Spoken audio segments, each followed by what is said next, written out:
क्या रावण का भाई ही उसकी हार की वजह बना? रामायण की इस कहानी में एक ऐसा मोड़ आता है जहां लंका का भविष्य बदल जाता है।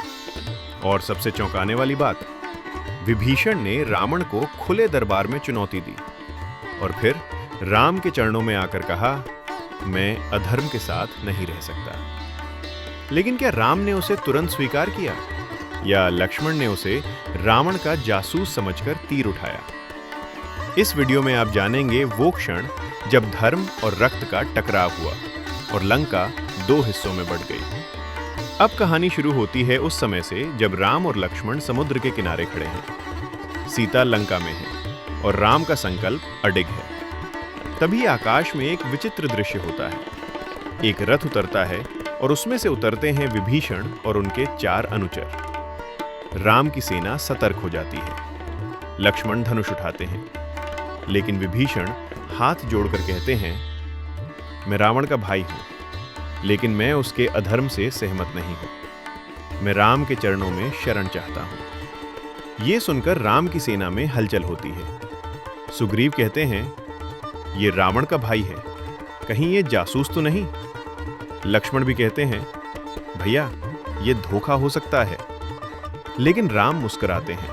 वे कहते हैं, अगर कोई शरण में आता है तो उसका धर्म देखना चाहिए, न कि उसका संबंध। राम विभीषण को गले लगाते हैं और यही वो क्षण है जब लंका में दरार पड़ती है। अब कहानी फ्लैशबैक में जाती है।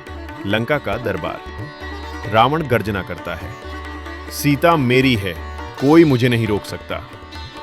विभीषण उठते हैं और कहते हैं, भाई ये अधर्म है। एक स्त्री का अपहरण करना और फिर युद्ध की जिद, ये विनाश की ओर ले जाएगा। रावण क्रोधित होता है, तू मेरा भाई होकर राम की बात करता है?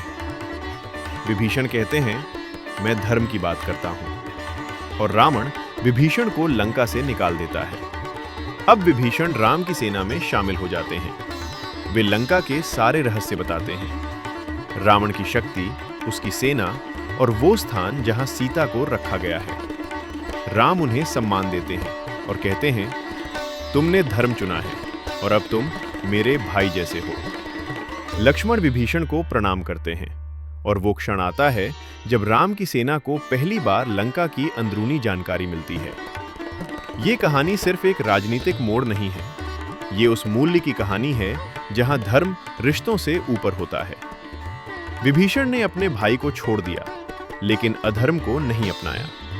राम ने अपने शत्रु के भाई को गले लगाया, लेकिन सत्य को नहीं छोड़ा। और यही है रामायण का संदेश। जब कोई व्यक्ति सत्य के लिए खड़ा होता है तो ब्रह्मांड भी उसकी रक्षा करता है। रामायण अब सिर्फ कथा नहीं